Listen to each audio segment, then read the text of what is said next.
मयि सर्वाणि कर्माणि सन्न्यस्याध्यात्मचेतसा निराशीः निर्ममो भूत्वा युध्यस्व विगतज्वरः।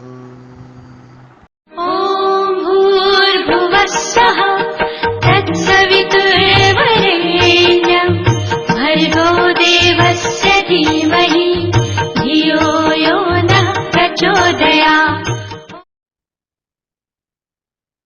देवतुल्य आयो माँ शक्ति। आज स्वाध्याय चिंतन का हमारा क्रमांक है 737 और आज हमारे बीच में आदरणीय डॉक्टर एस एस साहब जो गीता के सहज भाव ले रहे हैं। उनका भाग है 53। आप ज्यादा समय लेते हैं, आदरणीय डॉक्टर बोधे साहब से निवेदन करते हैं कि आज का उद्बोधन जारी करें। आदरणीय बोधे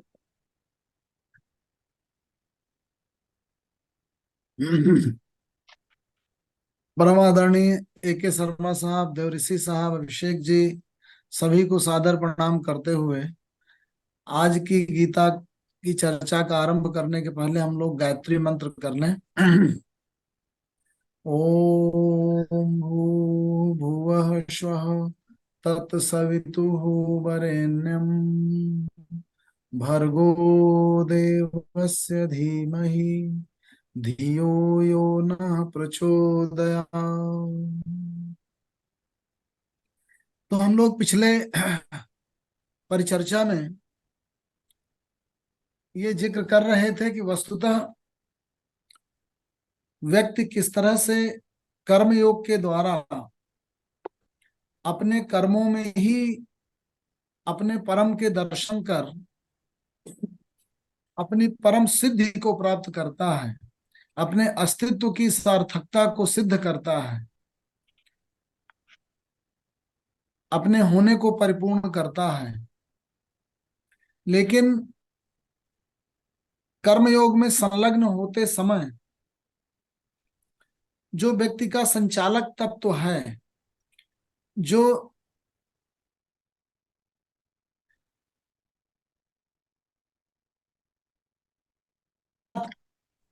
व्यक्ति हमेशा सतमार्ग में सन्मार्ग में बना रहे, उसके लिए क्या करने की आवश्यकता होती है? उसके लिए उसे मुक्त रहने की आवश्यकता होती है। तो कर्म के द्वारा सिद्धि तो हम उस स्थिति में, उस मन स्थिति में प्राप्त कर लेते हैं जब हम कर्म को ही, कर्म में ही पूजा करते हैं, कर्म में ही अपने परम को प्राप्त करते हैं, कर्म के साथ एक में एक हो जाते हैं, कर्म के साथ भक्ति लय स्थापित कर लेते हैं, कर्म योग में स्थापित हो जाते हैं। लेकिन वो जो भक्ति लय है उसे सायास बनाए रखने के लिए, उस रिदम को, उस हार्मोनिक बैलेंस को बनाए रखने के लिए हमें अपने मानसिक संतुलन, बुद्धि योग की स्थिति में बने रहने की आवश्यकता होती है। तो वो बुद्धि योग कैसे होता है? असक्त बुद्धि सर्वत्र जितात्मा विगत स्पृहा, जिसके लिए कहा गया। असक्त बुद्धि सर्वत्र कैसे होगी? बुद्धि योग में व्यक्ति कब स्थापित होगा? और मजे की बात यह है कि इसी बुद्धि योग की बात जो है दूसरे अध्याय में ही श्री कृष्ण ने कर दी थी। श्री कृष्ण ने वहां पे कह दिया था कि सुख दुखे समय कृत्वा लाभा लाभौ जया जयौ ततो युद्धा युज्यस्व नैवं पापम अवाप्स्यसि। सुख दुख को समान कर, लाभ और हानि को समान मान कर, अर्थात उससे निष्प्रह रहकर, तुम्हारे कर्मों के परिणाम में लाभ भी हो सकता है और हानि भी हो सकती है। तुम्हारे मन को दुख की महसूसन हो सकती है और सुख की महसूसन हो सकती है। तो जो मन से महसूसन की जाती है या जो परिणाम के स्वरूप प्राप्तियां होती हैं, लाभ और हानि और जय और पराजय की, उनसे अविचलित रहकर अपने स्रोत से ही गाइडेड होकर चलने की आवश्यकता है। तो जो निदर्शन होगा मार्ग का, वो बुद्धि योग में स्थापित होकर होगा, परिणामों पर नहीं, परिणामों के द्वारा प्रभावित होकर नहीं, और न ही मन के विक्षेपणों और इंद्रियों की आकांक्षाओं के विक्षेपणों से प्रभावित होकर सिद्धि की प्राप्ति होगी। तो सिद्धि की प्राप्ति के लिए, असक्त बुद्धि की स्थिति में रहने के लिए, बुद्धि योग में स्थापित होने के लिए आरंभ में ही कृष्ण कहा आए थे, ऐसा ते अभीता सांख्य बुद्धि योगे तुमाम सुन।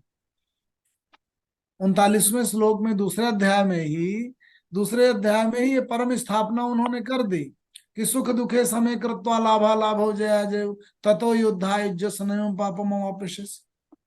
युद्ध में युज्यस्व हो, युद्ध में संलग्न हो। युंजन होना अर्थात उसमें मानसिक रूप से स्थापित होना, अपने आप को उसमें एंगेज कर देना, स्थापित कर लेना कर्म के साथ। तो युद्ध के साथ भक्ति में लय अर्थात कर्म के साथ भक्ति में लय। युद्ध यहाँ प्रतीक है कर्म में संलग्न होने का। तो ऐसी बात जो है वो सुख दुख को समान मानकर, जय पराजय को, लाभ हानि को, इस सबको समान मानकर, अर्थात ऐसी मानसिक स्थिति में आ जाना जिससे मन इनके विक्षेपणों से बचे और कर्तव्य पथ में जो छोटे छोटे परिणाम आते हैं उनसे प्रभावित रह करके एक ही मार्ग में बना रहे। ऐसी बात उन्होंने कह दी थी। तो उन्होंने कहा ऐसा ते अभिहिता सांख्य बुद्धि हो गए तुम सुनो। इस स्थिति की बात मैंने तुम्हें ज्ञान योग के, सांख्य योग के माध्यम से तो कह दी, अब तुम बुद्धि योग के माध्यम से इसको कैसे एक्सप्लेन करना है ये सुनो। ऐसा 39वें श्लोक में दूसरे अध्याय में कह दिया था। तो सांख्य योग क्या था उसको मोटा मोटा समझ लिया जाए पहले। जब अर्जुन ने कहा कार्पण्य दोषो उपहरत स्वभाव प्रक्षामि त्वाम धर्म सम्मूढ़ चेता, अर्थात मेरा जो चेत है, मेरी जो चेतना है धर्म के विषय में सम्मूढ़ हो गई है। मूढ़ हो जाना अर्थात धर्म दिखाई नहीं दे रहा, अज्ञानता की स्थिति मतलब अंधकार छा गया है, या मैं ज्ञान को गलत तरीके से समझ पा रहा हूं, सही तरीके से नहीं समझ पा रहा। तो मेरी जो चेतना है वो धर्म के विषय में मूढ़ भर नहीं है, पूरी तरह से सम्मूढ़ हो चुकी है और मैं कार्पण्य दोष से युक्त हो गया हूं। अब ये कृपणता क्या है? देखिए, हृदय की विशालता और हृदय की कृपणता, जो साहसी व्यक्ति हैं वो देखते हैं कि जब आपका हृदय जो है वो विशाल हो जाता है, आपके अंदर साहस भर जाता है, आप काम में उत्साह के साथ संलग्न होते हैं, तो ये जो भावों का संचार है वो हृदय से उपजता है। तो जब आप में तेज होता है, जब आप में यौवन होता है, आप में ऊर्जा भरी होती है, आप उत्साह से युक्त होते हैं, आपकी पत्नी, बच्चे, परिवार, सेना, समर्थक सब आपके हर एक निर्णय को वैलिडेट कर रहे होते हैं, वाह वाह, आपकी बड़ाई कर रहे होते हैं, आपका उत्साह वर्धन कर रहे होते हैं, आप में आनंद का संचार होता है। तो आप 2 रोटी और खा जाते हैं, आप 5 कदम और चल जाते हैं, आप 5 बड़े बड़े और निर्णय ले लेते हैं और बिजनेस डिसीजन आप बड़े रिस्की ले लेते हैं। वो है युद्ध में आपका शत्रु भी बड़ा हो और आपके अंदर शक्ति का संचार हो तो रौद्र में उसे भी आप हरा देते हैं। आप उठा पाते थे 100 किलो, आप 125 किलो उठा ले जाते हैं। तो ये जो क्षमता बढ़ती है, जो आप में साहस आता है, वो सब ये जो है आपके हृदय की विशालता का, साहस का, उत्साह का, इसका द्योतक है। उसी व्यक्ति के अंदर अगर निराशा हो, टूटा हो, उसके समर्थक चले गए हों, उसके किसी भी निर्णय को प्रकृति, कुदरत, परिवेश, उसके नजदीकी से नजदीकी लोग वैलिडेट ना कर रहे हों, उसको कंडेम कर रहे हों, उसका उत्साह गिरा रहे हों, तो आदमी टूट जाता है। टूटे मन से कोई खड़ा नहीं होता, छोटे मन से कोई बड़ा नहीं होता। वाजपेयी जी एक बड़ी छोटी सी बात कहते थे और बहुत बड़ी बात छोटे शब्दों में थी, टूटे मन से कोई खड़ा नहीं होता। अर्थात जब आपका उत्साह टूट जाता है, आपके अंदर आपकी हृदय की विशालता, आपकी शक्ति का संचार, आपका यौवन और आपकी ऊर्जाएं टूट जाती हैं, तो आप फिर खड़े नहीं हो सकते। तो टूटे मन से कोई खड़ा नहीं होता, अर्थात आप हर जगह गिर गिर जाते हैं, आप हर जगह आपको अपने ही निर्णयों को क्वेश्चन करने लगते हैं, आपके अंदर एक ऐसी प्रश्नात्मक दृष्टि विकसित हो जाती है कि आपका आत्मविश्वास जाता रहता है और आप आगे नहीं बढ़ पाते। तो उसी को कहा गया टूटे मन से कोई खड़ा नहीं होता और छोटे मन से कोई बड़ा नहीं होता। तो ये कार्पण्य दोष है, कृपणता का दोष है, छोटा मनपना है। आपके अंदर का अंतःकरण जो है वो छोटा हो गया है। आप छोटी छोटी बातों पे ज्यादा गौर कर रहे हैं, विशाल चीजों पे, बड़ी बातों पे, पूरे परिवार, कुनबे और देश को लेकर के आगे बढ़ने की बजाय आप हर छोटी छोटी बातों पे खींच रहे हैं।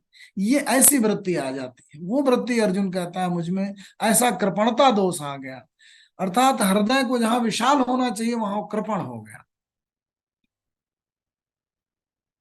उसी कृपणता को पहले कृष्ण ने प्रश्नांकित किया था।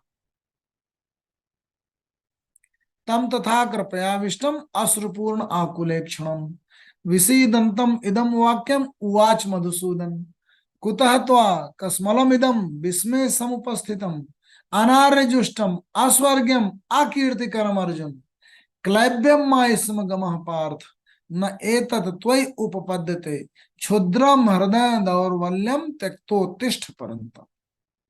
अर्थात उस क्षुद्र हृदय की दुर्बलता को छोड़कर उठकर विशाल हृदय वाला हो जाओ और नपुंसकता को मत प्राप्त हो, कायरता को मत प्राप्त हो, अपने अंदर शक्ति का संचार करो, ऊर्जा का संचार करो और खड़े हो जाओ। क्लैब्यम मां इसम गमः पार्थ न एतत् त्वयि उपपद्यते, तुम्हारे लिए नहीं है ये। क्षुद्रम हृदय दौर्बल्यम त्यक्तोत्तिष्ठ परंतप। तो वही व्यक्ति, उसका जो उद्बोधन, उसके अंदर जो ऊर्जा और शक्ति का संचार है, वो कृष्ण करते ही पहले ही क्षुद्र हृदय की दुर्बलता को त्यागने को कहा था। और फिर अर्जुन कह देता है कि कार्पण्य दोष उपरत स्वभाव, मेरा स्वभाव कार्पण्य दोष से युक्त हुआ जा रहा है।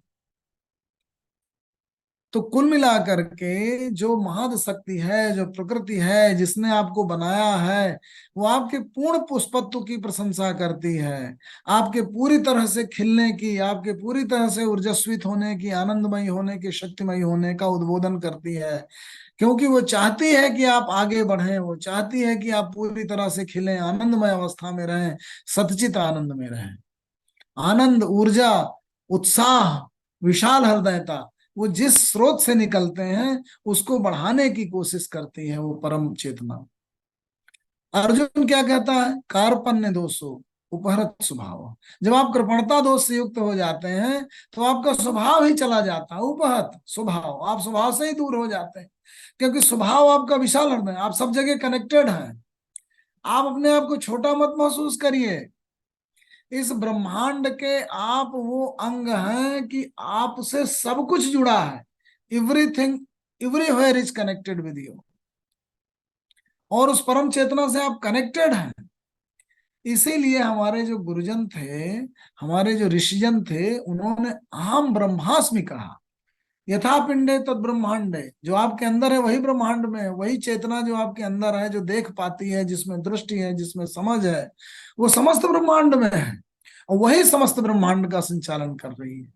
तो ये जो बूंद है वो समुद्र का अंग है। ये बूंद समझे, डरो मत ऐ अमृत संतान। उसी को जयशंकर प्रसाद कहते हैं कि ये जो समस्त सृष्टि है ये तुम्हारी ही, जैसे तुम बूंद हो, H2O हो, वही H2O पूरे ब्रह्मांड में है। जो चेतना तुम्हारे अंदर है वही पूरे ब्रह्मांड में व्याप्त हो रही है। उसी की तरफ संकेत करते हुए कृष्ण बार बार उसे बोलते हैं कि तुम परम के अंग हो, पूर्ण से जुड़े हुए हो। अहम ब्रह्मास्मि, ब्रह्म के ही तुम अंग हो।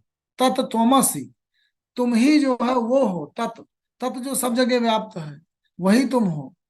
इधर बार बार गीता भी यही कहती है ना,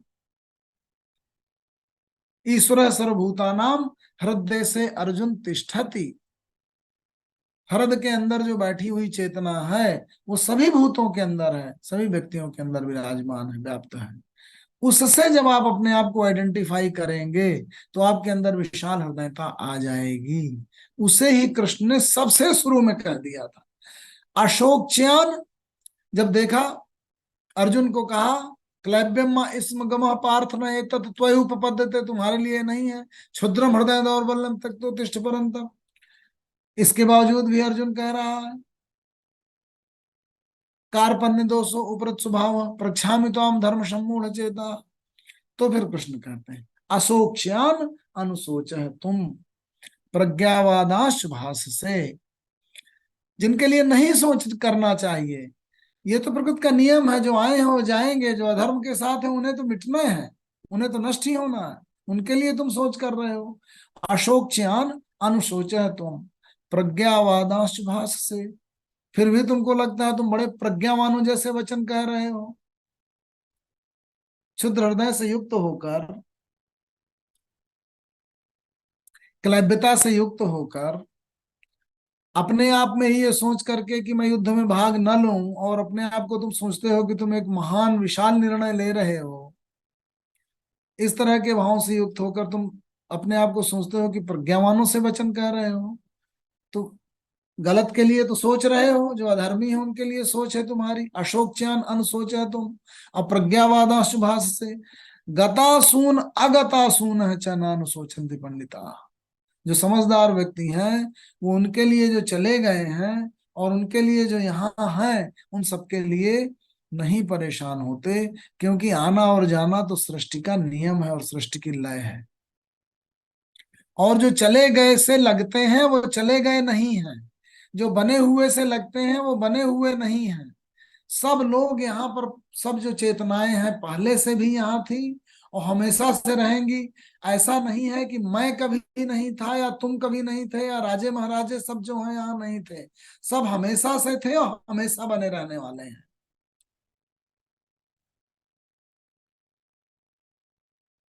अशोकचान अनुशोच तुम प्रज्ञावादांश भाष से गतासून अगतासून च नानुशोचन्ति पंडिता न तु एव अहम जातु न आसम न तुम न इमे जनाधिपा न च एव भविष्यामः सर्वे वयम अतः परम। इसके अर्थ को समझिए। सबसे बड़ी बात सबसे पहले कह दी थी कृष्ण, न तु एव, न ही ऐसा है कि, न तु एव अहम जातु न आसम, कि मैं कभी नहीं था।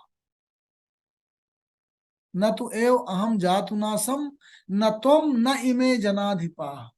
न तो ऐसा है कि मैं कभी नहीं था, न तुम नहीं, ये राजे महाराजे कभी नहीं थे। अर्थात हम तुम सभी लोग जितने दिख रहे हैं अस्तित्व, वो हमेशा से ही अस्तित्वमयी है। न तु एव, नहीं ऐसा है, अहम जातु नासम, कि मैं कभी नहीं था, न तुम, नए राजे महाराजे कभी नहीं थे, न चैव भविष्यामः सर्वे वयम अतः परम, और नहीं ऐसा है कि भविष्य में, इसके बाद, इस क्षण के बाद ये सब नहीं रहेंगे। अर्थात ये जितने अस्तित्व दिख रहे हैं ये सब ऐसे ही रहे हैं, ऐसे ही रहेंगे। सिर्फ शरीर का, बाह्य का रूपांतरण होता है। आंतरिक चेतना का जो समुद्र है, जो समस्त ब्रह्मांड में व्याप्त चेतना है, वो हमेशा से ऐसे ही रही है, ऐसे ही रहेगी।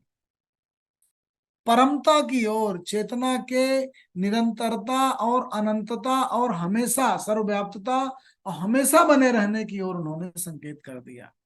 और जो दृश्य रूप है, शरीर है, इसकी रूपांतरण की ओर भी संकेत कर दिया साथ में। और ये भी बता दिया कि मैं तुम और राजे महाराजों में कोई अंतर नहीं है, ये सब अंदर से जुड़े हुए हैं और सब बाहर से रूपांतरित होने वाले हैं। तो जो इस रूपांतरण की प्रक्रिया को समझ लेता है, दूसरे अध्याय के 11वें श्लोक में पहले वचन जो बोला, वहीं से परम की बात कह दी कृष्ण ने। और वहीं से कह दिया कि जो गए हुए से लगते हैं, जो बने हुए से लगते हैं, ये सब दृश्य मात्र है, दृष्टि भ्रम मात्र है, स्वप्न सदृश है सृष्टि। इसी को शंकराचार्य ने कहा कि ये समस्त आती जाती जो है वो बहती हुई नदी की सी है। ये जैसे नदी लगातार बहती रहती है, वैसे ही शरीरों का, रूपों का रूपांतरण होता रहता है। दृश्य रूप सब स्वप्न स्वरूप हैं, स्वप्न सदृश हैं, ये परिवर्तित होते रहते हैं लगातार। और जो इसके अंतःकरण की जो परम निरंतरता है, वो जो चेतना का महासमुद्र व्याप्त है, वो हमेशा से व्याप्त है, हमेशा से बना रहे। तो बड़ा ही महावाक्य था ये। शुरू में ही उन्होंने जो कह दिया कि न तु एव अहम जातु न आसम न तुम न इमे जनाधिपा न चैव भविष्यामः सर्वे वयम अतः परम। अच्छा, अब देखिए बड़ा सा एक परिवर्तित होता सा अगला एक चित्र लेखन करते हैं। देहिनो अस्मिन यथा देहे कौमारम यौवनम जरा। जैसे इस देह में बचपना, किशोर अवस्था, यौवन और वृद्ध अवस्था आती है, तथा देहांतर प्राप्ति, उसी तरीके से देह के अंतर की प्राप्ति होती है। अर्थात इस देह से वो चेतना दूसरे देह में स्विच ओवर कर जाती है, शरीर का रूपांतरण होता है और चेतना यहां से कहीं और चली जाती है, आगे निकल जाती है। देहिनो अस्मिन यथा देहे कौमारम यौवनम जरा तथा देहांतर प्राप्ति ही धीरः तत्र न मुह्यते। जो इसको समझता है वो मोहग्रस्त नहीं होता। बड़ा महावाक्य पहले कह दिया, सर्वव्याप्तता बता दिया चेतना की, और जो रूपांतरित होने वाला परिवर्तनमयी बाह्य शरीर है उसका रूपांतरण भी एक गत्यात्मक बिंब में अंकित कर दिया कृष्ण। तो ये जो बिंब उन्होंने हम लोगों के सामने रखा, उस बिंब में कृष्ण को तो पहले से ही सब चीजें मालूम है, अर्जुन को धीरे धीरे धीरे उधर लेते जा रहे हैं। ये था आपका सांख्य योग, ज्ञान योग, अर्थात संख्या के द्वारा, ज्ञान के द्वारा, परम ज्ञान के द्वारा चीजों को डिडक्टिव रूप में लेकर के वहां तक आना। फिर उसके बाद आत्मा की तमाम कैरेक्टरिस्टिक्स को बताया, मतलब शरीर के भी, मात्रा स्पर्शास्तु कौन्ते शीत उष्ण सुख दुखा। जिस तरीके से जहां भी मात्रात्मकता है, अर्थात जहां ये स्थूल शरीर है अर्थात मात्रा है, वहां पे स्पर्श होगा, दृश्य होगा, श्रव्य होगा, आपकी नासा और आपका स्वाद और ये सब इंद्रियां सक्रिय होंगी। मात्रा स्पर्शास्तु कौन्ते शीतोष्ण सुख दुखा। ये जितने भी शीत और उष्ण लगते हैं, भाषित होते हैं, महसूस होते हैं, ये जहां जहां स्थूलता है वहीं वहीं है। और उसके बाद थोड़ा सा सूक्ष्म होइए तो ऐसे ही मन भी इसी तरीकों को, सुख दुख को और आदि को महसूस करता है। तो या तो बाहर की इंद्रियां या ज्ञान इंद्रियां या मन, ये सब इन चीजों को महसूस करते हैं। मात्रा स्पर्शास्तु कौन्तेय शीतोष्ण सुख दुखा तथा आगम आपाइनो अनित्या तान तितिक्षु भारत। ये आगम आपाइनो, आने और जाने वाली है, इसीलिए इनको सहन करो। ये परमानेंट नहीं है। बड़ा सुंदर ही इम्परमानेंट और परमानेंट, ट्रांजिएंट और परमानेंट का विभेद बताते हुए आगे बढ़ रहे हैं कृष्ण। जो चेतना है वो परमानेंट है, और जो भी अष्टधा प्रकृति ऊपर की है वो इम्परमानेंट है। अब इम्परमानेंट वाली चीजों का व्याख्या करते हुए, मात्रा स्पर्शास्तु कौन्तेय शीत उष्ण सुख दुखा आगम आपाइन अनित्या, अनित्य ट्रांजिएंट, जो परमानेंट नहीं है। आगम और आपाइन है, आती और जाती है। तान तितिक्षुष भारत, इसलिए उसको सहन करो, अर्थात मन के द्वारा उसको समझो। पहले मन विवेक की आंखों से देखो, और जो भी आगम आपाइन है वो सब मात्रा और स्पर्श से है, स्थूल है, उसको समझो। वही अष्टधा प्रकृति कही गई बाद में, जो स्थूल है ऊपर की। स्थूल मतलब शरीर की 5 जो तत्व हैं, 5 एलिमेंट है, उसके साथ साथ भूमि आप अनल वायु खम मनो बुद्धि रेवचा अहंकारिति में, मन बुद्धि और अहम को भी हमारी जो वेदांतिक दृष्टि है वो स्थूल ही मानती है। तो एक तो 5 एलिमेंटों से बना जो एकदम स्थूल है, जिसमें द्रव्य होता है, और उससे थोड़ा सूक्ष्म जो है मन बुद्धि और अहम, उसको भी वेदांत स्थूल मानता है। चेतना जो सूक्ष्म है, जो परमानेंट है, वो उससे सूक्ष्म है, वो उससे अधिक सूक्ष्म है। ये सब जो स्थूल बताए गए 8 अष्टधा प्रकृति, यही मात्रा स्पर्शास्तु कौन्तेय शीतोष्ण के कारक हैं, और ये अनित्य हैं, इसलिए इनकी प्रतीक्षा करो, इनको सहो। यम ही येन व्यथयन्ति एते पुरुषम पुरुषर्षत्तम सुखम दुखम धीरसो अमृतत्वाय कल्पते।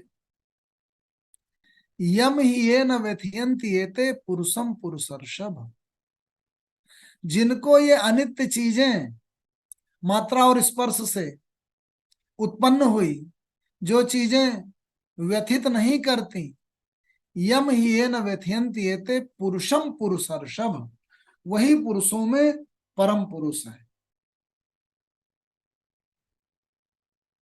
यम ही येन व्यथयन्ति एते पुरुषम पुरुषर्षभ तम सुखम दुखम धीरम सो अमृतत्वाय कल्पते। वही व्यक्ति सुख और दुख में धीर रहता है, क्योंकि वो तो मन के लक्षण है सुख और दुख। ये चेतना और आत्मा के गुण नहीं है, मन ही महसूस करता है। बुद्धि के, विवेक के अगर चक्षु खुल गए हों तो अपने आप पे ही हंसने लगे वो, जब व्यक्ति दुखी होता है और अपने आप का ही अवलोकन कर ले ठीक से, तो हंसने लगेगा कि अरे बेकार में परेशान हो रहे थे, सब कुछ नहीं है। ज्ञान के चक्षुओं से व्यक्ति जब अपने आप को ही देख लेता है तो अपने आप पे ही हंसने लगता है। तम सुखम दुखम धीरम सो अमृतत्वाय कल्पते, वो अमरत्व को प्राप्त हो जाता है। बड़ी सुंदर बात है। कृष्ण शुरू में ही परम बात कह गए। जो परमानेंसी है, जो चीज परम रहने वाली है, उसको भी कह गए थे, आत्मा को, चेतना को। और यहां भी कह दिया कि जो इस सबसे व्यथित नहीं होता वो अमृतत्वाय कल्पते, वो अमृत प्राप्त कर लेता है। अब हमारे जो बार बार मैंने इस पे महामृत्युंजय पे भी जोर डालने की कोशिश की है कि वहां भी क्या हो रहा है, यही यही चीज हो रही, वो भी यही चीज बता रहा है जो गीता यहाँ पे दूसरे अध्याय में 11वें से हम 15वें तक खिसके हैं, और इन्हीं में सारे महामंत्र आ गए हैं। उन्हीं की बाद में व्याख्या भी चली है 18वें में। इसीलिए लौट लौट के मैं यही आ रहा हूं कि फिर से उनमें गौर करिए कि कृष्ण ने पहली ही बात कैसे परम बात कह दी थी। वही महामृत्युंजय, त्रिअंबकम यजाम अहे सुगंधिम पुष्टिवर्धनम उर्वारुकम इव बंधनात् मृत्यो मुक्षीय म अमृतात्। जो तीन प्रक्रियाएं हैं, तीन क्या, वही प्रजनन, पोषण और विलयन। कुछ चीजें बन रही हैं, कुछ चीजें स्थिर रह रही हैं कुछ दिनों तक, और उसके बाद विलयमान हो रही हैं। ये प्रक्रिया आपको दिखाई दे रही है इस पूरी सृष्टि में चलती हुई, यही तीन क्रियाएं दिख रही हैं। त्रिअंबकम यजाम अहे, यजित करना, यज्ञ करना, या उसमें अपने आप को झोंकना या समायोजित करना, विलीन करना, मिला लेना। त्रिअंबकम, उन्हीं तीन, अंब, अंब मतलब सिर, ये तीन मुंड दिख रहे हैं प्रकृति में, अर्थात तीन तरीके की प्रक्रियाएं, तीन तरीके की ऊर्जाएं दिख रही हैं। त्रिअंबकम, ये सृष्टि जो है इन्हीं तीन प्रक्रियाओं में ही है। त्रिअंबकम यजाम है, मैं उसमें अपने आप को भी मिलाता हूं। किस लिए मिलाता हूं? सुगंधिम पुष्टिवर्धनम, चाहे गंध के प्रतीक के रूप में अपनी ऊर्जा और क्षमता को लीजिए, और चाहे पुष्टि के रूप में लीजिए, एनर्जी के फॉर्म में लीजिए, जो भी आपका अस्तित्व है वो इन तीन महद ऊर्जाओं को पोषित करने वाला हो, यही मैं आकांक्षा करता हूं, यही मैं सोचता हूं। इस रूप में मैं अपने आप को समायोजित करता हूं इस परम प्रक्रियाओं के साथ, कि जो भी सुगंधी है, जो भी पुष्टि है, अर्थात जो भी मेरे वैल्यू सिस्टम में सुगंधमयी है, अच्छा है, प्रकृति के साथ रिदमिक है, कल्याणमयी है, उसी की पुष्टिवर्धन हो। त्रिअंबकम यजाम अहे सुगंधिम पुष्टिवर्धनम। और ये होते वक्त क्या हो और क्या ना हो, उर्वारुकम इव बंधनात्, लौकी की तरह। जैसे एक बेल गई है समय की, और उस समय बेल में एक ठो लौकी निकली हुई है, मैं भी एक लौकी हूं। समय की बेल में इतनी लंबी बेल है, उसमें बहुत सी लौकियां लगी हुई हैं, मैं भी एक लौकी की तरह लगा हुआ हूं। अब वो लौकी जो है, वो जो भी बंधनकारी है, अबंधनकारी क्या है, जो भी स्थूल है, अष्टधा प्रकृति से युक्त है, वही बंधनकारी है। उस समस्त बंधनों से मैं मुक्त हो जाऊं। उर्वारुकम इव बंधनात् मृत्योः मुक्षी, जो भी मृत्युमयी है उससे मुझे मोक्ष प्राप्त हो जाए, अर्थात जो मेरी दृष्टि इस अष्टधा प्रकृति में लगी हुई थी उससे मुक्त हो जाए। मां अमृतात्, उर्वारुकम इव बंधनात् मृत्योः मुक्षीय म अमृतात्। लेकिन मैं अमृतत्व से मुक्ति की कामना नहीं कर रहा, अर्थात मैं अमर चेतना में, जो अंतःकरण की जो परम चेतना है, उसमें मेरी दृष्टि जाकर के फोकस हो जाए। मेरी जो इंडिविजुअल कॉन्शसनेस है वो यूनिवर्सल कॉन्शसनेस के साथ एकमेक हो जाए, उसके साथ मिल जाए, क्योंकि वही अमर है, बाकी सारा कुछ परिवर्तनशील है। उस परिवर्तनशील से मेरी दृष्टि हट जाए, और ये होकर के मैं संन्यास न ले, मैं इन तीनों प्रक्रियाओं में अपने आप को समायोजित करूं, सुगंध की पुष्टि करूं, सृष्टि के साथ रिदमिक हूं और सृष्टि का कल्याण करूं। ये भाव जब आपके पास आ जाता है तो आप इस भाव, इस स्टेट ऑफ माइंड में आप अमर हो जाते हैं, अमरत्व के साथ एकमेक हो जाते हैं। ये महामृत्युंजय का भाव है। और महामृत्युंजय इसीलिए हो पाए आप मृत्यु को जीत लिए क्योंकि मृत्युमयी को समझ गए और अमर को समझ गए। यही कृष्ण ने कहा, यम ही न व्यथयन्ति एते पुरुषम पुरुषर्षभ तम सुखम दुखम धीरम सो अमृतत्वा कल्पते।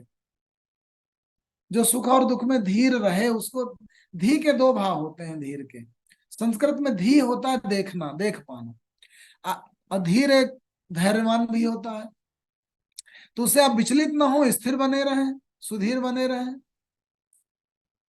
और धी मतलब उसको देख पाए तो आप अमर हो गए, अमरत्व को प्राप्त कर लिए। अमृतत्वाय कल्पते, अमृतमयी होने की कल्पना आपके प्रति तभी की गई जब आप दृष्टिमयी हो गए, जब आपने देख लिया इन ट्रांजिएंट और इम्परमानेंट प्रोसेसेस और एलिमेंट्स को और परमानेंट कॉन्शसनेस को, जो चेतना है। तो जो महामृत्युंजय में भाव है वही भाव 11वें श्लोक से 15वें श्लोक तक कृष्ण ने दूसरे अध्याय में ही बता डाला था। अपनी, तुम्हारी अर्थात अर्जुन की और सारे राजाओं महाराजाओं की हमेशा से व्यापकता, अर्थात उनकी चेतना हमेशा से यहां थी। न तू एव, न ही ऐसा है, न तू एव अहम जातु न आसम, कि मैं नहीं था कभी। ऐसा नहीं है कि मैं कभी नहीं था, अर्थात मैं हरदम से था। न तुम न इमे जनाधिपा, और ऐसा नहीं कि तुम हमें पहले नहीं थे, ऐसा नहीं कि ये राजे महाराजे पहले नहीं थे, अर्थात मैं, तुम, ये राजे महाराजे सब हमेशा से थे। और नहीं ऐसा है कि अभी के बाद भविष्य में नहीं रहने वाले हैं, अर्थात हमेशा से रहेंगे। ये पूर्णता बता दी। तो ये पूर्णता थी और व्यापकता थी और परमानेंसी थी मेरी, तुम्हारी और सभी राजाओं महाराजाओं की चेतना की। और फिर जो इम्परमानेंट है, अर्थात जो बाह्य है, अर्थात जो अष्टधा प्रकृति है, उसकी, उसके चेंज को, उसकी परिवर्तनशीलता का बिंब दिखा दिया। देहिनो अस्मिन यथा देहे कौमारम यौवनम जरा तथा देहांतर प्राप्ति धीरः तत्र न मिलति। और फिर यह भी दिखा दिया कि मात्रा स्पर्शास्तु कौनते शीतोष्ण सुख दुखा, ये समस्त द्रव्य आदि जो है ये इंद्रिय और मन की महसूसन से, उनके टच से, स्पर्श से, उसी से भाषित होते हैं। मात्रा स्पर्शास्तु कौनते शीत उष्ण सुख दुख, जो भी गर्मी सर्दी लगती है ये ज्ञानेंद्रियों को लगती है, जो भी सुख दुख लगते हैं मन को लगते हैं। हानि लाभ का भाव मन को आता है। कोई भी हानि कोई भी लाभ वो आपका एक मूल्य बना हुआ है, उस मूल्य, उस तुलना में आपको कोई चीज हानि और लाभ भाषित होती है और लगती है और होती है। उसके परे आप चले जाएं तो वही जो आपको हानि लग रहा है, हो सकता है दूसरे व्यू पॉइंट से वही चीज लाभ हो रहा हो। ऐसा बहुत बार हम लोग देखते हैं कि अभी आपको लगेगा कि आप, सपोज आप एक अभ्यर्थी हैं और आप एनडीए और सीडीएस का इंटरव्यू देने गए हैं और आप सफल नहीं हो पाते, तो आपको बड़ा दुख होता है कि आप इसमें नहीं हो पाए, आप मिलिट्री में नहीं जा पाए। और 3 साल बाद आप सिविल सर्विस देते हैं और सिविल सेवा में आ जाते हैं, तो आपको बड़ी उपलब्धि हो जाती है। अगर आप चले गए होते उधर तो आप सिविल सेवा में नहीं आ पाते। तो वो जो आपकी हानि थी वो कहीं ना कहीं लाभ हो गया, आपको बड़ी चीज मिल गई। एक चीज खो करके, एक जगह पराजित होकर के, एक युद्ध में हार करके आपने एक बड़ी विजय हासिल कर ली। एक लड़की से शादी नहीं हो पाई, बहुत दुखी होंगे आप, बहुत दिन मन टूटा रहेगा। हो सकता है कुछ दिन बाद दूसरी से जो शादी हुई हो वो जीवन भर आप उसका बड़ा, अरे बड़ा अच्छा हुआ था जो पहले वाली नहीं हुई थी, जो हुई है तो और अच्छी थी, लड़की संस्कारवान थी, बड़ी अच्छी थी, तो बड़ा अच्छा लगेगा आपको। तो एक लॉस कई बार आगे का एक गेन होता है। एक पोस्ट नहीं मिली, बड़े परेशान की इन्वेस्टिगेशन विंग का जो है पोस्ट नहीं मिल पाया यूपी का, अब बॉम्बे का इन्वेस्टिगेशन मिल गया।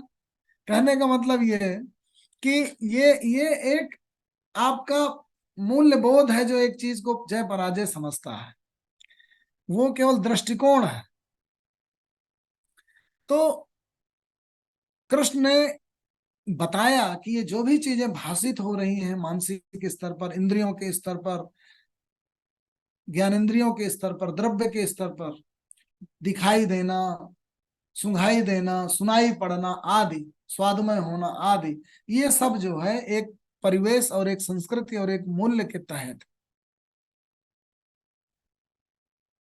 तो इस तरह से उन्होंने धीरे धीरे ले जाकर के आत्मा के विषय में और जितनी ट्रांजिएंट चीजें इनके विषय में शुरू में ही बता देते हैं, और ला करके चीजों को दूसरे अध्याय में 38वें श्लोक तक उठा के रख देते हैं। 38वें श्लोक से चीजों को बुद्धि योग की तरफ ले जाते हैं। सांख्य योग एक तरफ रख दिया, बुद्धि योग उठाया, और बताते हैं कि सब कुछ आपके मानस से होती है, घटित होती है। इस मानस को अगर तुम स्थिर कर लोगे, उसको अच्छी तरीके से नियंत्रित कर लोगे, अनुशासित कर लोगे, तो फिर अपने आप को तुम अच्छे से कैरी कर पाओगे। तो इसीलिए उन्होंने कहा ऐसा ते अभिता सांख्य बुद्धि योगे तुम बुद्धिया युक्तो यया पार्थ कर्म बंधम प्रहास्य। कर्म के बंधों को अच्छी तरह से तभी काट पाओगे जब बुद्धि योग से युक्त हो जाओगे। बुद्धि योग से युक्त होने की यही बातें अब 18वें अध्याय में कहते हैं। अभी तक उन्होंने 18वें अध्याय के 45वें श्लोक से चले थे, 49वें 50वें श्लोक तक आए थे, और कर्म में ही भक्तिमय हो जाकर अपने आप को उस परम चेतना के प्रति, जिससे सब चीजें निःसृत हो रही हैं, जो सब जगह व्याप्त है, जिससे समस्त अस्तित्व और कर्म उद्भूत हो रहे हैं, उसके साथ मानसिक रूप से एक में एक होकर के कर्म को ही परम आराधना समझकर उसमें ही अभिरत होकर, लीन होकर के जब आप व्यवहृत होते हैं, संसार में विचरते हैं, व्यापार करते हैं, तो आप परम स्थिति में होते हैं। तभी कहा था स्व स्व कर्मणि अभिरत संसिद्धिम लभते नरः स्वकर्म निरतः सिद्धि मिथा विन्दति तच्छृणु यतः प्रवृत्ति भूतानाम येन सर्वमिदं ततं स्वकर्मणा तम अभ्यर्च्य। यतः प्रवृत्ति भूतानाम, जिससे समस्त अस्तित्व निकलते हैं, प्रवृत्त होते हैं, निसृत होते हैं। यतः प्रवृत्ति भूतानाम येन सर्वम इदम ततम, जो सब जगह व्याप्त है। ऐसा भाव लेकर के आप अपने कर्मों में अविरत हो, आप अपने कर्मों का अर्पण उस परम चेतना को करें जिससे समस्त अस्तित्वों की, भूतों की प्रवृत्ति होती है। स्वकर्मणा तम अभ्यर्च, अपने कर्मों से ही उसकी अभ्यर्चना करो। सिद्धिम विन्दति मानव, तो तुम अपने अस्तित्व की सिद्धि को प्राप्त कर लोगे। तो अस्तित्व की सिद्धि तभी होती है जब आप कर्म से एक में एक हो जाते हैं और मानसिक रूप से आप ये महसूस करते हैं कि जो आप कर्ममय हो रहे हैं वो उस परम के लिए कर रहे हैं समस्त कर्मों। उसी को डॉक्टर कर्ण सिंह कहते हैं कि आप हल्के कामों को अपने परम को नहीं कभी अर्पित करते। जब आप मन से सोचते हैं कि आप सर्वश्रेष्ठ क्या अर्पित कर सकते हैं उस परम को, तो आप कभी गलत काम नहीं कर सकते। आपके द्वारा जो भी निर्णय लिए जाएंगे, जो भी कर्म संपादित होंगे, वो अत्यंत मूल्यवान, ऊर्जस्वित और सृष्टि के साथ रिदमिक होंगे। तो कर्मों के द्वारा अभ्यर्चना ये है जिसे कृष्ण, जिसे लोग भाषा में लोग कह देते हैं कि कर्म ही पूजा है। ये है, कर्मों के द्वारा ही अभ्यर्चना आप कर रहे हैं। तो इस तरह से आपको ले जाते हुए वो कर्मों से सिद्धि के प्राप्त कराते हैं। यतः प्रवृत्ति भूतानाम येन सर्वमिदं ततं स्वकर्मणा तम अभ्यर्च्य सिद्धिं विन्दति मानव। फिर उन्होंने कहा अपने कर्मों में तुम भ्रमित होने लगोगे कि ये कर्म छोटा है, वो कर्म बड़ा है, ऐसा मत करने लगना। काम को निर्णय, मतलब कर्म को, अपने कार्य को, अपनी ड्यूटी को, कर्तव्य को निर्धारित करते वक्त बाहर का छोटा बड़ा मत देखना कि फला ज्यादा सफल है वो ये काम कर रहा है, ढेका ज्यादा सफल है वो काम कर रहा है। अंदर की ओर देखना, स्वधर्म की ओर, स्वभाव की ओर देखना, वहां से कर्म का निर्धारण करना। श्रेयान स्वधर्मो विगुण, इसीलिए कहा थोड़ी मोड़ी कमियां दिखेंगी, लेकिन वो सब बाह्य होती है, और वो पर्सपेक्टिव का अंतर होता है, दृष्टि का भेद होता है। एक एक समय में जब आप बहुत नए होंगे तो कोई काम ज्यादा अच्छा लगेगा, श्रेष्ठ दिखाई देगा। साल 2 साल बाद कोई दूसरा काम, दूसरी चीज श्रेष्ठ दिखाई देगी। वो सब बाह्य चीजें हैं। जैसे अर्जुन अभी युद्धभूमि में खड़ा है, एकाएक अभी अभी उसके मन में एक भाव आया है कि हिंसा नहीं करनी चाहिए। बड़ा ही उपदेश है, बड़ा सा अहिंसा का भाव है, बहुत महत भाव है। लेकिन पर्सपेक्टिव देखना है, क्या होती है हिंसा, क्या अहिंसा होती है, क्या कर्तव्य से च्युत होकर के आप अहिंसक रह पाते हैं। मारना और न मारना हिंसा और अहिंसा नहीं होती। एक सैनिक के लिए, एक डॉक्टर के लिए मारना ही अहिंसा हो जाती है। एक पुलिस को, एक सैनिक को, एक दुष्ट आतंकवादी को न मारना ज्यादा बड़ी हिंसा है, क्योंकि वो फिर कितने लोगों को कत्ल कर डालेगा और विस्फोट करके हजारों हजार आदमियों को, आतंकवादी लोकसभा में जो आक्रमण हो रहा था, संसद में अगर घुस गए होते और संतोष यादव ने उनको नहीं रोका होता तो बहुत बड़ी हिंसा थी वो तो। उस हिंसा में शामिल होना था। बलराम की जी के द्वारा युद्ध में भाग न लेना, कहीं ना कहीं कौरवों की सहायता हो रही थी। कृष्ण ने इसीलिए कहा कि नहीं, मुझे तो शामिल होना पड़ेगा। वही बहुत बड़ी अहिंसा है, क्योंकि न्याय की स्थापना के लिए वो खड़े हैं। तो हिंसा हिंसा और धर्म धर्म के प्रश्न जो है वो सापेक्ष है। उन्हें देखना है, उन्हें गहराई से समझना है कि कब आपका तटस्थ होना किसी न किसी का समर्थन हो जाता है। तो इसीलिए उन्होंने कहा कि श्रेयांश धर्मो विगुणः, अंतःकरण में अच्छी तरह से बैठकर इतिहास के आईने में, अतीत के आईने में तुम्हारा कैसे परवरिश हुई है, तुम्हारी कैसे ट्रेनिंग हुई है, तुम्हारा व्यक्तित्व आज का आज एकदम से भाव आया और वो तो इंद्रियां और मन और जैसे क्रोध मोमेंट्स में आएगा और अचानक आप कोई चीज कर बैठेंगे। ऐसे ही आपके अंदर काम भाव अचानक जागृत होगा और आप ऐसा कुकर्म कर बैठेंगे जो आपको नहीं करना चाहिए। तो जरा ठहरिए, जरा सोचिए। विवेक के द्वारा, बुद्धि के द्वारा कई बार कुछ निर्णयों को टाल दिया जाता है, फिर ज्ञान ज्योति आती है। वो समय लेती है, महीने भर ले लेती है, सालों ले लेती है कई बार वो दृष्टि आने में। तो विवेक की चेतना को प्रस्फुटित होने में समय भी लगता है। तो आप एक बहुत सोची समझी रणनीति के तहत चल रहे हैं, या मोमेंट्री डिसीजन ले रहे हैं, या अपनी इंद्रियों से और मन से अचानक पैसा देखा और गिर गए, ले लिया, एक विधर्मी से ले लिया, आतंकवादी से पकड़ लिया, उससे कोलैबोरेशन कर बैठे, तो बहुत बड़ा अधर्म हो जाएगा। तो लालच ने आपको गिरा दिया, काम ने आपको गिरा दिया, लस्ट ने आपको गिरा दिया, पतित कर दिया, क्रोध ने आपसे ऐसे कृत्य करा लिए जो नहीं करने चाहिए। तो एक बहुत ही जो शरीर है, जो उस मोमेंट में तो वही चीज आपको लगेगी कि यही बिल्कुल सही चीज है, क्योंकि आवेश है, प्रभाव है। उसी को उन्होंने कहा था, इंद्रियाणि मनोबुद्धि अस्य अधिष्ठानम उच्यते। ये जो रजोगुण है वही इंद्रिय, मन और बुद्धि में बैठ करके उसको एकदम से व्यथित और विचलित कर देता है। अर्जुन ने प्रश्न किया था, अथ केन प्रयुक्तोऽयं पापम आचरति पुरुषः अनिच्छन्नपि वा शृणे बलात् इव नियोजितः। ऐसी कौन सी चीज है जो अच्छे से अच्छे बुद्धिमान व्यक्तियों को अपनी स्थिति से गिरा देती है। विश्वामित्र जैसे महान साधु को भी मेनका के नृत्य ने व्यभिचारी बना दिया, उनसे अपनी स्थिति से गिरा दिया उसे। अथ केन प्रयुक्तो अयम पापम आचरति पुरुष अनिच्छन्न। कई बार आपकी इच्छा भी नहीं हो, खींचे चले जाते हैं आप, अंदर से आपकी वो रोक रही है ज्योत, कोई ज्ञान का भाव जो ठहराना चाहता है। अथ केन प्रयुक्तो अयम पापम आचरति पुरुष अनिच्छन्न पिवासने बलात् इव नियोजित। तो उन्होंने कहा था, कामेश क्रोधेश रजोगुण समुद्भव। सत रज और तम में तम गुण सुलाए रखता है, वो आपको अकार्यमयी कर देता है। जहां पे आपको चेष्टा करना चाहिए, इन्वॉल्व होना चाहिए, शामिल होना चाहिए, वहां बैठे रहते हैं मूढ़ बने धृतराष्ट्र की तरह। ऐसी तामसिक चेतना आपको आलसी बनाती है, रोके रहती है, कर्मई होने से रोकती है।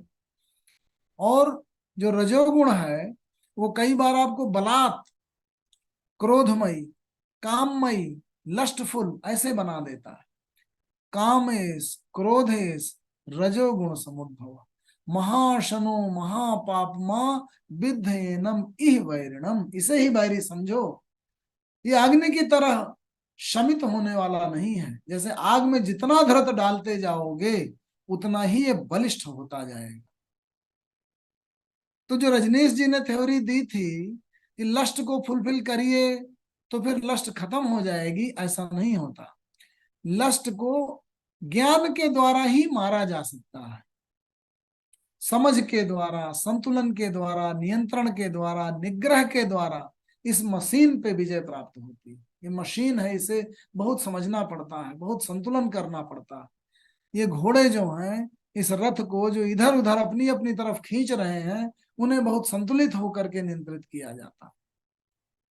कामेश क्रोधेश रजोगुण समुद्भव महाशनो महापापमा विद्धेन मे वैरणम धूमेन आवृते बन्ही यथा दर्शो मलेन च यथा उल्बेन आवृतो गर्भ तथा तेनिदम आवृत।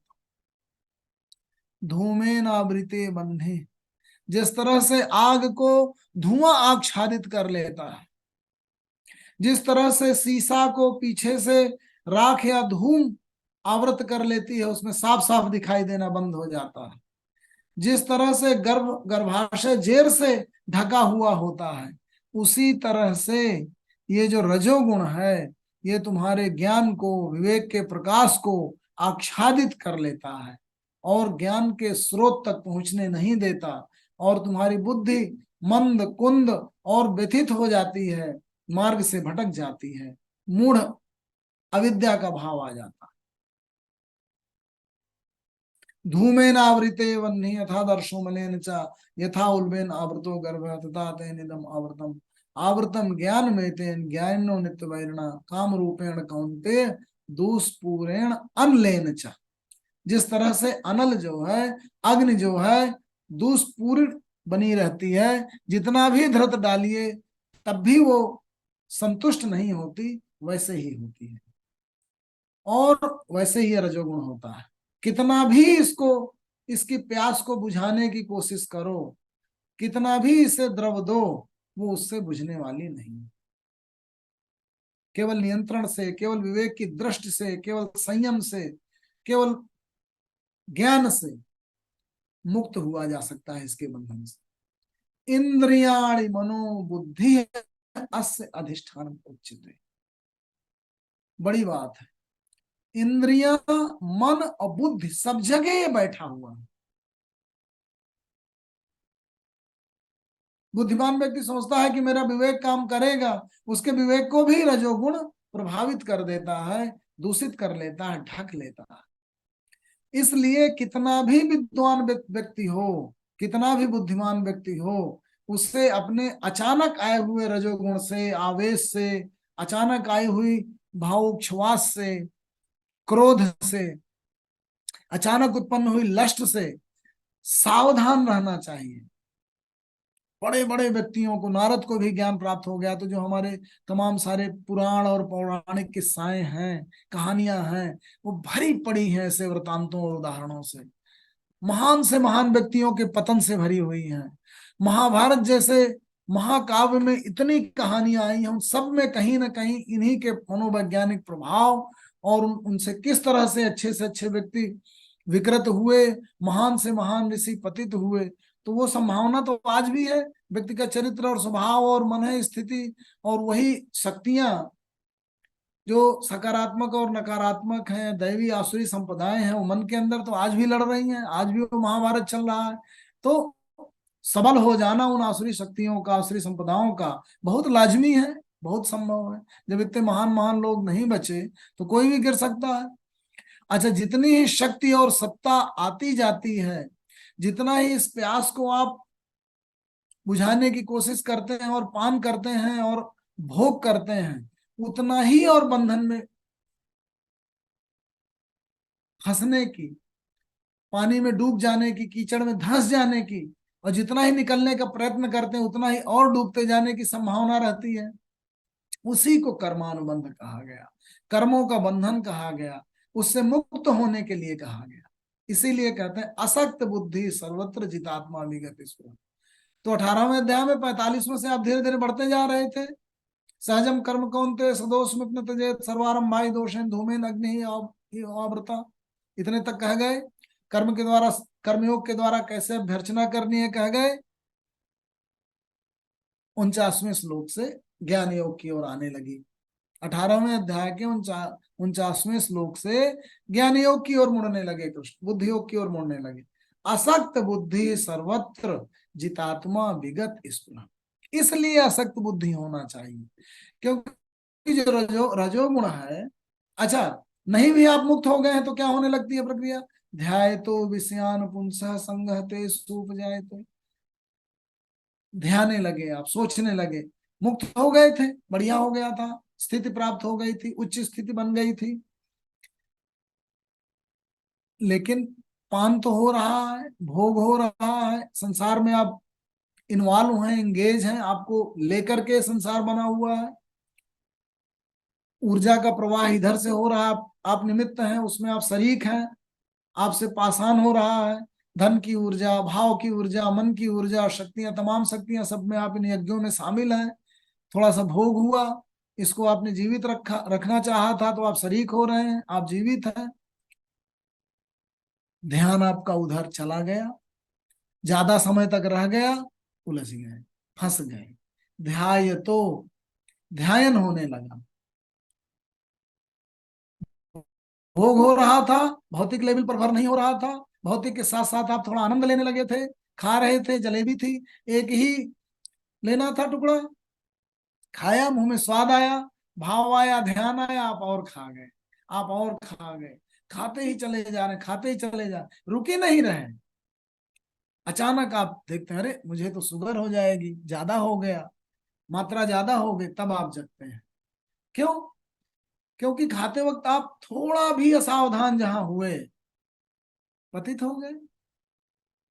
कितना आसान है एक अध्यापक का पतित हो जाना, उसके सामने तमाम छात्राएं बैठी हुई हैं, गिर गए, अपनी स्थिति से पतित हो गए। समाज में हर एक क्रिया प्रक्रिया जिसमें आप शामिल हैं वो आपको पतित करा सकती है। जल का स्वभाव जैसे नीचे की ओर आना है, वैसे ही हमारी समस्त इंद्रियों का स्वभाव भोग का है, क्योंकि ग्रहण तो करना है तभी तो शरीर रहेगा। और ग्रहण करते वक्त जहां आपने थोड़ा सा वो कॉन्सियसनेस आपकी जो है ना वो चूकी, वो संतुलन हिला, आप पतित हो गए, गिर गए। आप खुद नहीं, कुछ दिन बाद जब सोचेंगे तो अपने आप में हंसेंगे कि अरे ऐसा कैसे हो गया। अच्छा, फिर अगले दिन वही प्रक्रिया शुरू हो गई। हार हार कर, हार हार कर, हार हार कर आदमी जो है वो अपने आप से विश्वास खो बैठता है। और जो भक्त जन है, वैष्णवों की जो वार्ताएं हैं जिसपे लिखा है, उन्होंने सब अपने अपने दृष्टांत लिखते हैं। वो कहते हैं कि प्रभु नहीं रहा मुझ में, मैं अपने आप को मैं संभाल ही नहीं पाऊंगा। ज्ञानी तो बहुत ठसक के साथ और बहुत अहम के साथ और उसके साथ अपने पे विश्वास करता है, अपनी चेतना पे विश्वास करता है, अपनी क्षमता पे विश्वास करता है कि मैं अपनी इंद्रियों को निग्रह करूंगा, मैं अपने मन के साथ लड़ूंगा, लड़ता है, लड़ता है, उसकी नकारात्मक सकारात्मक शक्तियां लड़ती हैं, प्रभावित होता है, पतित होता है, फिर खड़ा हो जाता, नहीं मैं लड़ूंगा। जब तक ज्ञान है आप लड़ते हैं, विवेक है आप लड़ते हैं, अपने से ही लड़ते हैं, फिर हार जाते हैं, फिर हार जाते हैं, हार हार कर फिर भक्त बन जाते हैं। नहीं लड़ पाऊंगा, मैं अपने से ही हार गया, कोशिश बहुत कर रहा हूं फिर भी गिर जा रहा हूं, हे प्रभु मुझे उबारो। तो आप अपने जब पूरी, वही देखिए कहाँ आ गई भक्ति की स्टेज। अपने अपने अपनी क्षमताओं, अपनी शक्तियों में बार बार, हजार बार, करोड़ों बार, इतनी बार देखे, हर बार गिरे हैं, उनसे विश्वास हट गया, तो आपने लीप ऑफ फेथ कर ली उस पे, हे प्रभु अब तुम ही बचाओ, मैं नहीं बच पा रहा। वहां चले गए, प्रभु में ही अपने आप को पूरी तरीके समर्पित कर दिया। अब जो ईश्वर ने जो कहा अब मैं कोई ऐसी चीज नहीं करूंगा, क्योंकि मैंने ये भाव ला दिया कि मैं उसके साथ एक हो गया, भक्ति में हो गया। वैसे लोग भक्त हो जाते हैं। मैं नहीं कह रहा हूं ये श्रेष्ठ है या ये कम श्रेष्ठ है। जब तक एक भी कण आपका अपने अंदर की चेतना पर विश्वास भाव रखता है, तब तक आप ज्ञानी बने रहते हैं। और जहां वो विश्वास आप अर्पित कर देते हैं अपने परम में, और लीप आप फेत लेके आप कहते हैं कि अब मैं पूरी तरीके से तुम्हें समर्पित कर दिया, तो आप भक्त बन जाते हैं। बड़ा छोटा सा अंतर है।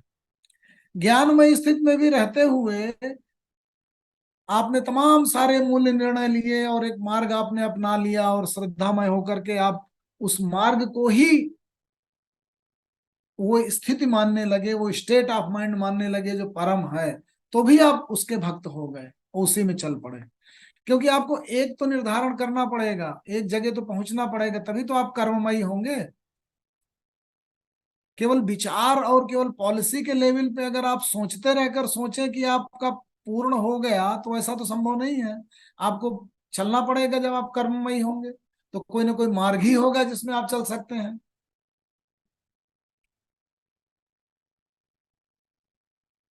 तो क्या कोई गंतव्य है? तो कोई गंतव्य नहीं है। आप सब जानते हैं, सब चीज देख चुके हैं।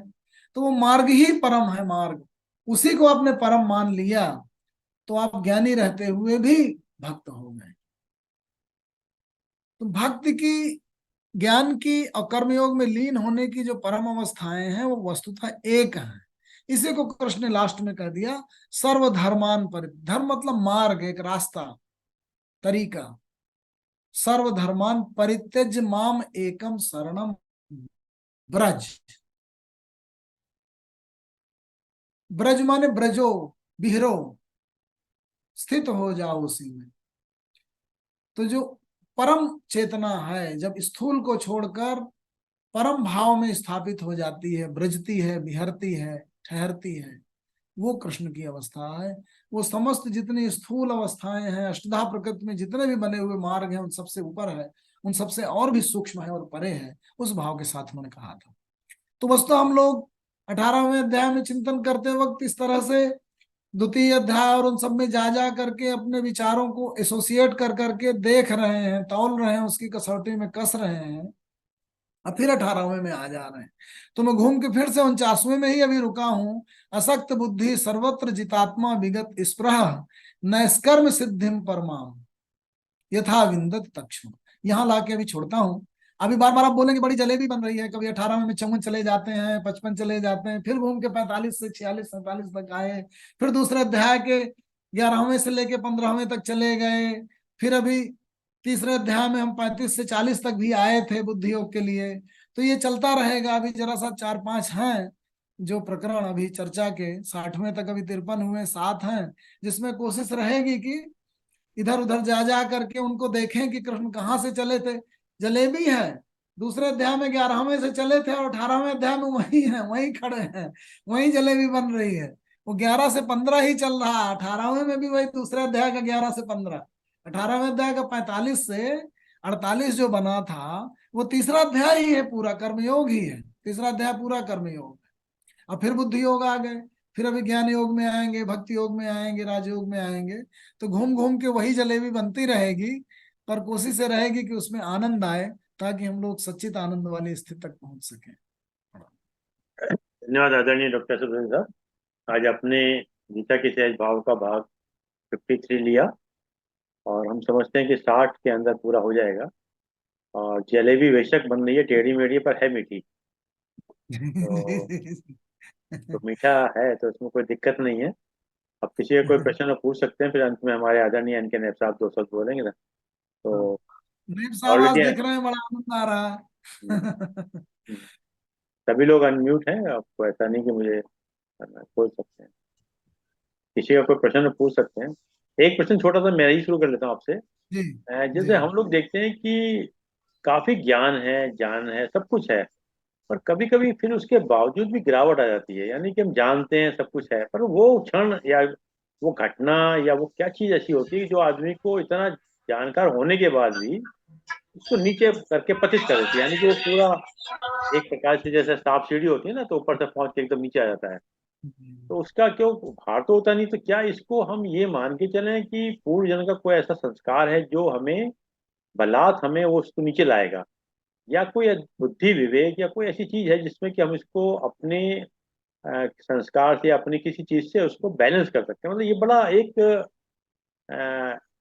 डेलिवर सा टाइप का क्वेश्चन है। मतलब कि कई बार हम लोग देखते हैं कि किसी का कोई ऐसा नहीं है परंतु उसके बाद फिर भी लग गया, मतलब तो बड़ा कसम हम्म। लगता है। देखिए, बहुत मोमेंटरी होते हैं कई चीजें, कई पतन। बहुत सुंदर स्त्री को किसी व्यक्ति ने देखा और उसने गलत हरकत कर दी। डायबिटीज का मरीज है, उसने हमेशा से खाता रहा है, फिर भी उसने देखा मिठाई आ गई। बड़े बड़े बुजुर्ग बुजुर्ग लोग भी चुपके से, बेटा तो डांट देता है, पापा डायबिटीज हो जाएगी, पत्नी डांट देती है, नहीं नहीं आप मत खाइएगा। देखा पत्नी उधर गई, बेटा उधर गया, धीरे से उठा के खा लिया। बड़े बुजुर्गों को, बाबा जी वगैरह को, हम अपने दादाजी वगैरह को देखते थे, बहुत प्यार करते थे, चाहते थे, नजदीक जाते थे, उनकी इच्छा होती थी सत्तू खाया जाए, जलेबी खाई जाए, ऐसी चीजें खाई जाए। तो तमाम ऐसी चीजें हैं जो होती रहती हैं, और हम अपनी संस्कृति के आईने में ही अपने मूल्यों का निर्धारण करते हैं। तो ये मतलब क्या कोई चीज पतन है? वस्तुतः बहुत गहराई से आप देखेंगे तो ये आपके व्यवहार के मतलब तरीके हैं। मतलब एक आदमी एक गिवन कंडीशन में कैसे बिहेव करेगा, there are thousands of ways जिस तरीके से आप रिएक्ट करेंगे और जैसे आप व्यवहार करेंगे। संस्कृति ने कुछ चीजें फॉरबिड की हुई है।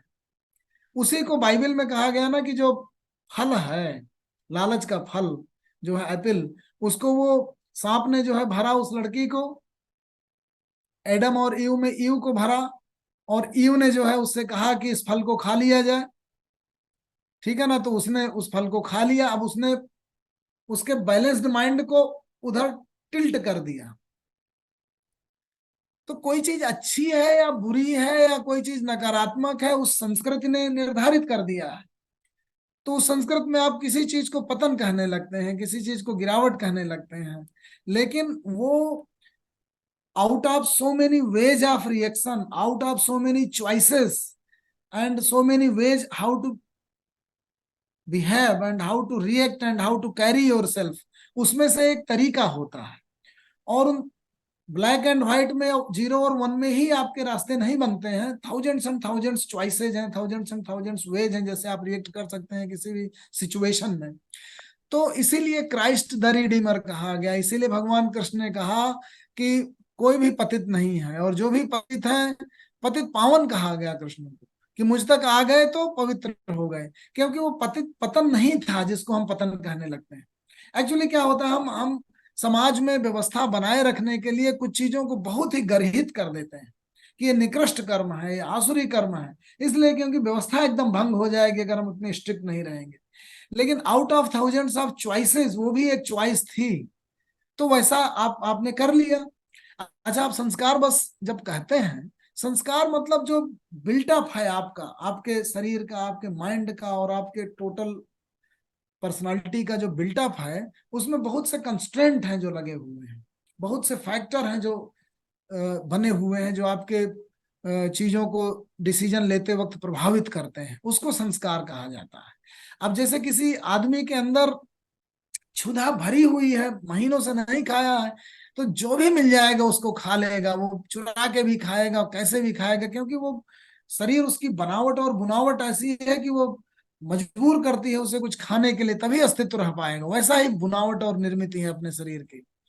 तो कुल मिलाकर के उसे ही संस्कार कह दिया गया। तो कहने का मतलब कि जो आपकी निर्मित है उसमें बहुत से फैक्टर्स हैं जो आपको फोर्स करते हैं डिसीजन लेने के लिए। तो संतुलित रहने के लिए, बने रहने के लिए इतना पेशेंस है आपके अंदर, इतना आपका विवेक और बुद्धि डोमिनेट करती है। धर्मराज की तभी तो जो यक्ष की सभा आती है, वो यक्ष का जो तालाब है जिसमें बहुत प्यासे हैं, पांडव बहुत दिनों से पैदल चलते रहे, पानी नहीं मिला, तो नकुल बहुत जल्दी गिर जाता है। नकुल सहदेव प्रश्नों के उत्तर की भी प्रतीक्षा नहीं करता। धर्मराज जो धर्म को पकड़े बैठे हैं वो मर जाएंगे लेकिन हिलेंगे नहीं। वो कहते हैं नहीं, तसल्ली से पूछो, और इतने दिन प्यासा रहा हूं और रह लूंगा। तो लड़ाई नर्व की है, लड़ाई पेशेंस की है। कहाँ आप गिर जाते हैं, कहाँ नहीं गिरते, कहाँ आपको फोर्स कर देती है क्षुधा, कहाँ फोर्स कर देती है आपकी प्रवृत्ति। तो उनसे बच के रहना है। इसीलिए कृष्ण ने हमेशा कहा कि संतुलन, कोई भी चीज में संतुलन रखना है, निद्रा में, आहार में, विहार में, व्यवहार में। जहां आप एक्सट्रीम करेंगे तो आपकी जो बनावट है वो आपको फोर्स करने लगेगी और आप गिर जाएंगे, और फिर आप झूले की तरह इधर एक्सट्रीम में थे फिर उधर एक्सट्रीम में चले जाएंगे। तमाम लोगों को देखते हैं बिल्कुल कड़ा कठोर व्रत लेते हैं, नहीं ये चीज खाऊंगा, और बस फिर एकदम से भाव आता है, फिर ऐसा खाना शुरू करते हैं कि मतलब आप आश्चर्यचकित हो जाएंगे कि ऐसा एकदम से, तो जो आपका वो था पेंडुलम, वो इधर से एकदम इधर एक्सट्रीम चला गया। तो बहुत संतुलन में रखना, बहुत नाजुक है चीज, बहुत संभाल के रखना, और बैलेंस तुरंत बिगड़ता है। तो ये है। बहुत सुंदर। और एक चीज मैं पूछ लूं। जी जी जी जी। जैसे आप बात हो रही थी, इंद्रियों की बात हो रही थी कि वो सुख और उसके आनंद के लिए इधर उधर चली जाती हैं, और दर्द भी, पीड़ा भी इंद्रियों को ही होती है, चोट लग जाए, कुछ हो जाए। कि जैसे ये जो नोशनल चीजें हैं या जो दिखाई नहीं देती, जैसे सुख दुख, लाभ हानि, यश अपयश, ये किसको महसूस होता है? कौन सी इंद्रिय होती है? जी जी। मन जो है, जो इंद्रियां हैं, हमने पांच कर्मेंद्रियां कहीं, उनसे थोड़ा सा सूक्ष्म पांच ज्ञानेंद्रियां हुई। तो जो कर्मेंद्रियां हैं वो बिल्कुल स्थूल चीजों को महसूस करती हैं, उनके साथ इंटरेक्ट करती हैं। ज्ञानेंद्रियां उनसे थोड़ा सा और सूक्ष्म होकर के व्यवहार करती हैं। और जो मन होता है, मन महसूस करता है इन चीजों को। और जो उससे भी थोड़ा सा सूक्ष्म अहम है, वो जब आपके यश है, अपयश है, मान है, अपमान है, सम्मान है, उन सबको आपका ईगो ईगो में टच करती हैं ये चीजें। तो थोड़ा सा अगर आप स्थिर होकर के देखेंगे कि क्या प्रभावित हो रहा है, कौन सी फैकल्टी ऑफ माइंड में गुदगुदी हो रही है या पिंच हो रही है निडिल चुभाने से, तो आपको महसूस हो जाएगा कि कहाँ पे आपका हृदय भाव उद्वेलित हो रहा है, कहाँ पे आपका अहम उसको चोट पहुंच रही है, कहाँ पे आपका मन व्यथित हो रहा है। जैसे जो कहाँ पे आपकी स्वाद इंद्रिय प्रभावित हो अच्छा खाने से, कहाँ पे आंखें वो प्रभावित हो स्थूल पे आ रही। गई, वो जी स्थूल पे आ गई, स्वाद वाली पे बात नहीं जा रहा। जी मैं जी। ये जो नोशनल चीजें, मैं ये पूछना चाह रहा था, ये मन वगैरह चीजें आत्मा से रिलेटेड है क्या? पर नहीं, ये आत्मा, आत्मा तो, हम लोग कहते हैं आत्मा कि तो आत्मा प्रकाश, और वो आत्मा चेतना तो वो बस। ईश्वर में चली जाएगी वापस। जी तो जी। ये किसको ये प्रभावित करती हैं, और क्यों करती हैं, कैसे करती हैं, और उसका हमारी आत्मा से क्या लेना देना है? वो आत्मा तो तो आई और चली प्रकाश। गई। जो जी जो कुछ, अगर सब कुछ हमारी इंद्रियों ने करना है, इंद्रियां इसी संसार में है, रही इसी संसार में, अच्छा बुरा जो किया खत्म हो गया। आत्मा को जब कुछ महसूस ही नहीं होता, और वो एकदम से निर्मल है और इन सब चीजों से दूर है, जिनमें ना इस तरह की कोई भावना ही नहीं है, तो उसका क्या लेना देना शरीर से? आत्मा प्रकाश पुंज है, वो दृष्टि देती है, उसकी स्थूल स्थिति नहीं है। लेकिन जो आपका अहम है वो चोटग्रस्त होता है। जो आपका मन है वो और थोड़ा स्थूल रूप पे सुख दुख आदि को महसूस करता है। तो कुल मिलाकर के जो प्रकाश है, जो दृष्टि है, वो उत्पन्न होती है आत्मा के द्वारा। आत्मा कर्मों से, इन सब के प्रभावों से, इन सब यश अपयश और हार और जीत से अप्रभावित रहती है। लेकिन वो इन सब जो प्रभाव महसूस करने वाली फैकल्टीज ऑफ माइंड हैं, उनसे जब आप कंटिन्यूअस रिट्रोस्पेक्शन और कंटिन्यूअस इंट्रोस्पेक्शन करते रहते हैं, तो उनको धीरे धीरे आपके अंदर दृष्टि संपन्नता आ जाती है। वो कब उनमें गुदगुदी हो रही है, कब उद्वेलित हो रहे हैं, कब फंक्शनल हो रहे हैं, कब एक्टिव हो रहे हैं, ये देख पाने लगते हैं और सचेत हो जाते हैं और रोक लेते हैं अपने आप को। तो जो योगी आदि होते हैं वो बस इतना ही करते हैं, कोई बहुत ज्यादा अंतर नहीं है। दृष्टि संपन्नता आ गई, देख पाने लगे कहाँ कौन सी फैकल्टी रिएक्टिव हुई, कहाँ कौन सी किसमें चोट लगी। जब आपको क्रोध आया, जब आपको आपका यश और अपयश प्रभावित हुआ और आप एकदम से रौद्र रूप में आ गए और आप अचानक पतित होने लगे, वो सब आपको दिखने लगता है अपने कर्मों से। तो वो योगी बन जाता, देख के रोक लेता। दृष्टि संपन्नता भी आ गई और इतनी क्षमता भी आ गई कि अपने शरीर को कैरी करने में, अपने आप को कैरी करने में वो संतुलन बनाए रखे। तो फिर वो योगी हो गया, इसका मतलब उसने अपने आप को मिला लिया। उन सब चीजों को जान भी लिया और अपने कर्म करने में भी सावधान रहने लगा।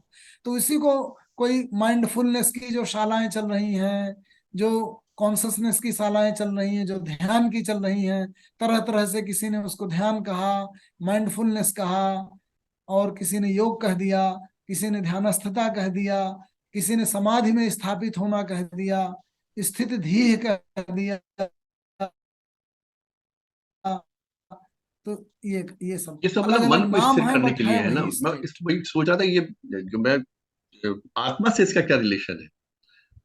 आत्मा से कोई रिलेशन है कि नहीं है? आत्मा बस दृष्टि देती, आत्मा दृष्टि दे, आत्मा प्रकाशित कर रही है। अगर आत्मा का प्रकाश नहीं होगा तो ये सब चीजें प्रकाशित नहीं होंगी। आत्मा मतलब चेतना, आप मान लीजिए जो चेतना है, जो देख रही उसको है। ये महसूस होता है, ये सब चीजें, यश अपयश, जो चेतना को ये यश अपयश, दुख सुख, लाभ हानि, नोशनल चीजें जो मतलब जो वो देख सकती है, वो देख महसूस सकती करती है। है, उसको अच्छा बुरा लगता है। देखती है कि हमारे मन को क्या अच्छा लगा, क्या बुरा लगा। हाँ, वो देखती है। देख सकती है कि हमारे अहम को क्या टच कर रहा है। तो जो जितना कॉन्शस हो जाता है, जिसकी चेतना जितनी प्रखर ठीक हो ठीक सर, जाती है। बस वो आपने जब कहा ना देख सकती, तो वहां मेरी रिप्लाई आ गई सर। वो जी बस जी दृष्टा सिर्फ दृष्टा है, वही मैं दृष्टा। जानना चाह रहा था। जी जी वो दृष्टा रहता है, दृष्टा दिपंथ। जी। इसमें डॉक्टर साहब, ये जो अपना गीता का दूसरा अध्याय का जो 16वां है, क्या वो कुछ हेल्पफुल जी। हो सकता है सत असत के विषय में जो होता है? हाँ, मतलब आसुर संपद विभाग योग उन्होंने इसलिए बताया कि जो भी चीजें सृष्टि के साथ रिदमिक हैं, हम्म, वो चीजें दैवी संपद हैं, और जो रिदमिक नहीं है वो चीजें आसुर संपद हैं। तो वो एक अलग दृष्टि से उन्होंने दैवासुर संपद विभाग योग से उसको व्याख्यायित किया। उसके पहले गुणत्रय विभाग योग किया था, और उसके बाद श्रद्धा त्रय विभाग योग करते हैं। तो तीन गुण जो अभी हम लोग चर्चा कर रहे थे कि तम गुण, सदगुण और रजगुण, कैसे ये जो गुण, गुण मतलब रस्सी, सतमई रस्सी, तममई रस्सी और रजमई रस्सी, ये ये रस्सी जो है, ये निकली कहाँ से है? वही चीज जो अभी नेप साहब ने कही कि वो आत्मा क्या महसूस कर सकती है। तो महसूस जो है, जहां बात आएगी वो स्थूल हो जाएगी। तो ये रस्सी कहाँ से निकली है ये हम नहीं जानते, लेकिन किसको किसको बांध रही है वो देख पाते हैं। ये रस्सी हमारे आत्म मन को बांध लेती है, हमारे शरीर को बांध लेती है, हमारे इंद्रियों को बांध लेती है, हमारे अहम को बांध लेती है, छू लेती है। तो चंद्रमा की ओर उंगली तो हम कर पाते हैं, अगर चंद्रमा को स्रोत कहें या सूर्य को स्रोत कहें, लेकिन वहां तक हम पहुंच नहीं पाते। तो जब आप देखते हैं जो भी चीजें, वो देखते वहीं से हैं। जो भी दिखाई देता है वो देख वही रहा है, पर कौन देख रहा है? जैसे आप आंख से आंख को नहीं देख सकते, हाथ को हाथ नहीं पकड़ सकते, वैसे ही आप उस दृष्टा के द्वारा दृष्टा को ही नहीं देख सकते। रविंद्रनाथ जी ने एक बड़ी सुंदर जो है कविता कही है उसमें गीतांजलि में, O fool to try to carry thy self upon thy own shoulders, O beggar to come to beg at thy own door, leave all thy burden in his hands, who can bear them all and never look behind in regret. Thy desire puts out the lamp, it touches with its breath. It is unholy. Take not thy gifts through its unclean hands. Accept only what is offered by sacred love. ये है उनकी 6 पंक्तियों की कविता। अब इसका निहितार्थ क्या है? ओ फूल, ओ फूल, to try to carry thyself upon thy own shoulders. तुम अपने ही कंधों में अपने आप को ढोना चाहते हो। ओ beggar to come to beg on thy own door. ऐ भिखारी, तुम अपने ही दरवाजे पे आके भीख मांगना चाहते हो। Leave all thy burden in his hands, who can bear them all and never look behind in regret. तुम्हारे जितने भी बोझ हैं उन सबको उसको दे दो, जो इन समस्त बोझों को धारण किए हुए है, और तुम मुक्त हो जाओ, और तुम पीछे फिर मत देखो। Thy desire puts out the light from the lamp. तुम्हारी इच्छाएं ही तुम्हारे इस ज्ञान के दिए को बुझा देती हैं। Thy desire puts out the lamp. Take not thy gifts through its unclean hands. इसके जो हाथ हैं, इन इच्छाओं के जो हाथ हैं वो बहुत गंदे हैं, अनक्लीन हैं। इसलिए जो भी परम ने तुम्हें गिफ्ट दिए हैं इसके गंदे हाथों से मत लो।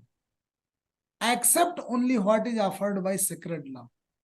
जो सेक्रेड लव तुम्हें अपने आप दे देता है उससे उसको एक्सेप्ट कर। अब देखिए यहाँ पे अंतर केवल इतना है कि जब ईश्वर की दी हुई चीजों को आप खुले हाथों से बस एक्सेप्ट करते हैं, अपनी इच्छाओं से ग्रैब नहीं कर रहे उनको आप। अंतर केवल इतना है कि कहाँ आपकी इच्छाएं सक्रिय हो रही हैं और कहाँ आप ईश्वर के साथ एक में एक होकर के, भक्त होकर के कि जो भी मिले उसी में संतोष धारण कर दे रहे हैं। जहां आप प्रोएक्टिव होकर के अपनी इच्छाओं के गुलाम बने, मतलब राजा कौन है ये देखना। अगर आपका विवेक राजा है और इंद्रियां, मन, अहम ये सब उसके गुलाम हैं तो बढ़िया से सारा साम्राज्य चलेगा। और जहां प्रज्ञा आपकी राजा नहीं रह गई, इच्छाएं संचालित करने लगी आपको, वो इस रथ को खींचने लगी, अहम खींचने लगा, मन खींचने लगा, तो आप दास बन गए, राजा ही गुलाम बन गया उनका। वो फिर जो मंत्री है वो अपने हिसाब से चलाने लगता है, वो खेल खेल देता है अपना, वो इंद्रिय अपने हिसाब से खेल खेल देती है, वो बैलेंस तो बनाएगी नहीं। तो कुल मिलाकर के जो सृष्टि है उसमें कौन संचालक है वो महत्वपूर्ण है। तो जब आप इतना कामनाओं से युक्त हो जाते हैं कि भूल जाते हैं, अपने ही दरवाजे पे भीख मांगने आ जाते हैं, भूल जाते हैं आप ही परम के साथ एसोसिएटेड हैं और जो कुछ आएगा जरूर आएगा, बस सब्र रखने की बात है, तो आप पतित हो जाते हैं, गिर जाते हैं, अपने ही दरवाजे पे भीख मांगने आ जाते हैं, अपने ही कंधे पे बैठना चाहते हैं। तो वो संकेत करती है कहीं ना कहीं कि जब आप सृष्टि को देखने लगते हैं तो आप जान जाते हैं कि इस सृष्टि में सब कुछ एक क्रिया के तहत हो रहा है, बस उतना सब्र करने की जरूरत है, सब चीजें ठीक हो जाएंगी, बस थोड़ा समय में और सब्र करने की जरूरत है, तो गुलाम बनने से बच जाते हैं। बहुत सुंदर। नहीं तो हर आदमी, हर इंद्रिय, हर मन, हर अहम आपको गुलाम करने के लिए तैयार बैठी है, हर फैकल्टी ऑफ माइंड, और आपका विवेक तुरंत दास बन जाएगा। जहां उसकी प्रज्ञा गई, जोत गई, तहां आप गुलाम बन गए, और गुलाम बने आप पतित हो गए। इसीलिए कृष्ण को अच्युत कहा गया, वो पतित नहीं हो रहे, उनकी दृष्टि हरदम बनी हुई। आपकी दृष्टि चली गई, आप गुलाम हो गए, तो बस राजा बने रहिए, बस यही कहती है गीता। राजा बने रहेंगे तो परम के साथ अपने आप को एसोसिएटेड फील किए रहिए, आप राजा हैं, बस गुलाम मत बनिए। इतनी ही लड़ाई। चलिए नैब साहब से बोलेंगे, कोई और किसी को प्रश्न पूछ सकते हैं। चलिए आदरणीय भदर साहब, ये जो मैंने पहला प्रश्न पूछा था उसका छोटा सा एक जवाब मैं ही चाह रहा था, जो मैं सही सोच रहा हूँ कि अगर जी पतित हो गए या कोई गिरावट आ गई तो बजाय अपने को डिफेंस करने के मैं अगर उसको कन्फेस कर लेता हूँ तो क्या ये उचित होगा? क्योंकि मैं अपनी आत्मा से बोझ हल्का कर लूंगा ना उस वक्त में, जो मेरा पहला पहला भक्त प्रश्न। बन गया, हम्म? भक्त बन गया, फिर भक्त बन गया। वही पश्चाताप, देखिए पहले तो आपको एक्सेप्ट करना पड़े, इसीलिए जो है रिडीमर जो है वो पहले कहता है कि आप पश्चाताप तो करिए, अपने हम्म, उनको स्वीकार तो करिए, जब स्वीकारोक्ति कर लेंगे तब हम्म, आगे समाधान के मार्ग में बढ़ेंगे। कुछ बस बस। लोग डिनायल मोड में ही रहते हैं, हम्म, डिनायल मोड में ही रहते हैं। देखिए हमेशा आपके अंदर, आप ध्यान से देखेंगे, गौर करेंगे, कितने लड़ाइयां चलती रहती हैं, आपका मन अपने आप से कितना लड़ता रहता है, हर मोमेंट में, हर क्षण आप अपने आप से बहुत लड़ते रहते हैं। तो थोड़ा सा आप जब ध्यान में आते हैं तो आप अपने आप से संतुलन बैठा, थोड़ा शांत होते हैं, स्वीकार करते हैं कि आप में भी पतन हो सकता है। आप परम, मतलब आप देखिए कि ये क्या कमियां हैं, क्यों आती हैं, फिर रिकंसाइल करते हैं, फिर मार्ग खोजते हैं, फिर धीरे से आगे बढ़ते हैं। तो जो पश्चाताप है, जो सोचना है, जो विचार है, जो अर्चना है, जो ध्यान है, रियलिटी को एक्सेप्ट करना है, फिर उसके बाद आगे बढ़ना है, वो सब चीजें जरूरी है। और और ईश्वर तो हमेशा रिडीमर है, वो तो हमेशा आपको शुद्ध करने के लिए बैठा हुआ है। प्रभु इसीलिए कहते हैं क्रिश्चियनिटी में मेरी शरण में आ जाओ तुम शुद्ध हो जाओगे। जी क्रिश्चियनिटी में कन्फेशन करते हैं ना पोप हाँ, के पास कन्फेशन, वही पश्चाताप जो होता है, बस। कन्फेस करना जरूरी है। जब आप कन्फेस करेंगे तब आप उससे आगे निकल पाएंगे। क्योंकि हमने ये देखा कि जब व्यक्ति कन्फेस कर लेता है तो बड़ा से बड़ा कोई भी, कितना भी बड़ा क्राइम बिल्कुल क्यों ना कुछ हो जाए, उसके बावजूद भी वो वो इतना अपने को इतना हल्का महसूस करता है, फिर उसके अंदर एक अलग से शक्ति आती है। और मैं समझता हूँ जो सामने वाला व्यक्ति है फिर उसको भी समझ जा, क्योंकि लड़ाई तो हमेशा वहां रहती है ना कि जहां मैं कन्फेस नहीं कर रहा और वो कराने की कोशिश कर रहा है। और जैसे कहते हैं ना, शीशे के अंदर अगर हम चित्र की जगह चरित्र देख लें तो शीशा फिर देखना बंद कर दें लोग। जी। चलिए साहब, आदरणीय नायब साहब। आप क्या बता सकते? नहीं, कन्फेशन में मेरे को समझ में आया, याद आया कि कोई कितना भी कन्फेशन कर ले, अब आप लोग इस बात से जरूर एग्री करेंगे, 100% कन्फेशन नहीं हो पाता है। नहीं होता। सिर्फ से आदमी अपने लिए रखने ईगो, लगता है कि ये ईगो मेरे साथ हमेशा ही रहता जाएंगी। है। ईगो रहता है, ईगो ईगो कैसे नहीं सर, वो मैं। मतलब वो लगता है कि कुछ राज जो है मेरे साथ ही जाने चाहिए, वो मैं कन्फेस नहीं करूंगा। लेकिन इनकम टैक्स में कैसा है? इनकम टैक्स में इसका क्या रूल है? इनकम टैक्स में हो या ना हो, हाँ। आदमी अपनी पत्नी से हमेशा सावधान रहता है। एक चीज नहीं बताता कोई। जो इतना करीब है उससे भी एक रात छिपा के रखता है। जान जाएगी तो कल मुझे घसीट देगी। हाँ, बिल्कुल। हैं? मुझे घसीट हर कोई देगी। कुछ तो छुपा के जरूर रखता है, हर कोई आदमी। क्योंकि मैं वो एक बार कहानी मेरे को बना के आप बता देंगे। कल देख के आए होंगे वहां मंदिर में वो सुंदर स्त्री को, उधर आपका मन भागा होगा, लेकिन हम यहाँ पे बिल्कुल सुपात्र बन जाएंगे। तो ये नहीं कन्फेस करेंगे, ये एक कल बार घसीट मेरे को देगी पास्ट आप। लाइफ रिग्रेशन के लिए ले जा रहा था, तो पूछ रहा था 5 साल पहले क्या घटनाएं हुई, उसके पहले 5 साल की क्या हुई, 5 साल पहले की क्या हुई।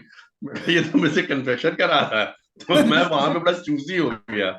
मैं इसको वो बताऊंगा जो बताने योग्य है, बताने योग्य नहीं हो, मैं क्यों बताऊं।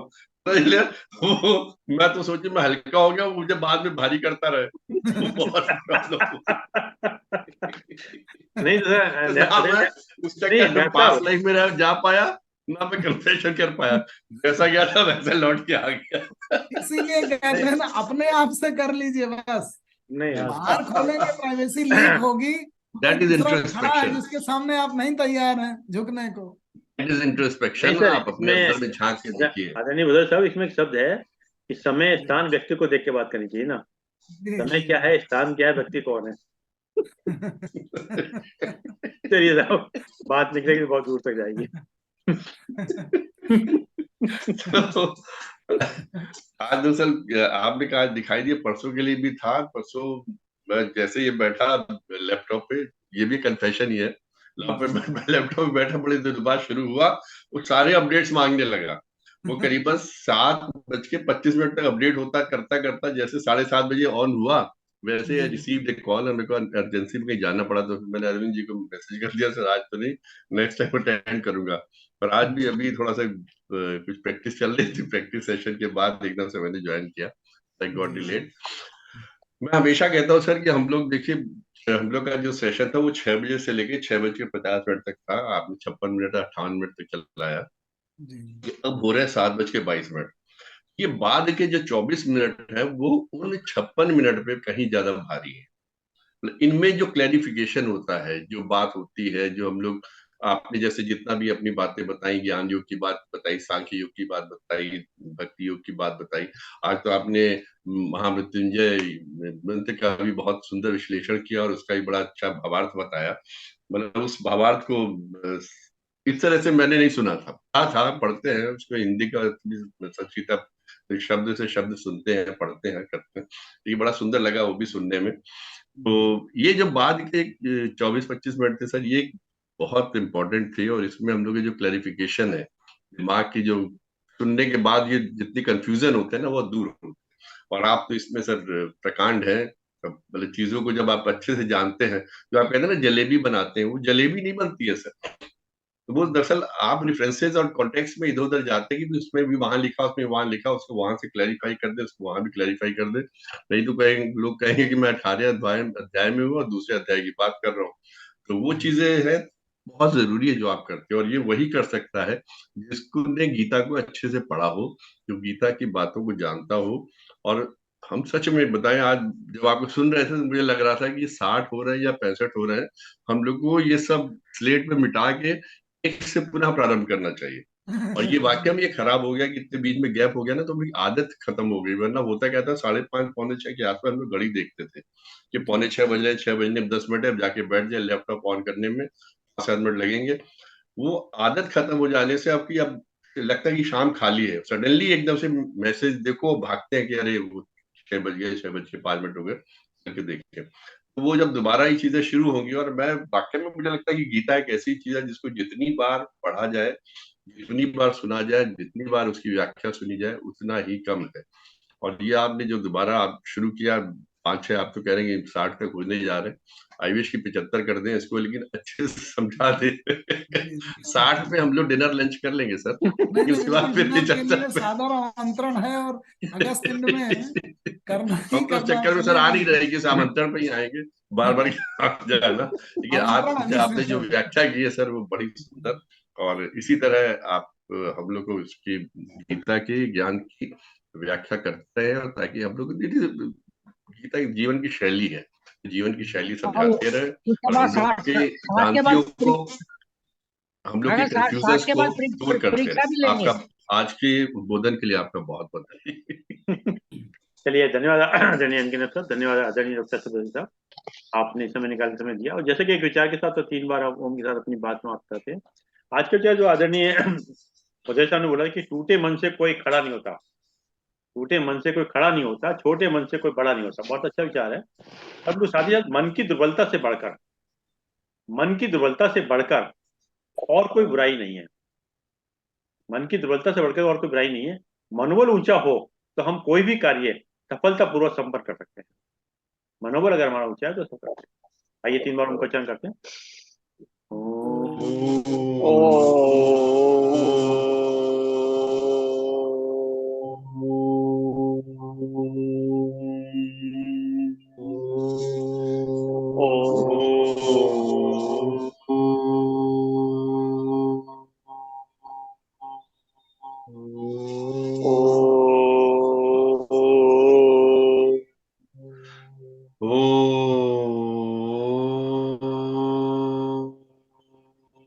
शांति शांति शांति शांति शांति। शांति। सबको सभी को प्रणाम। प्रणाम, सभी को प्रणाम। प्रणाम प्रणाम।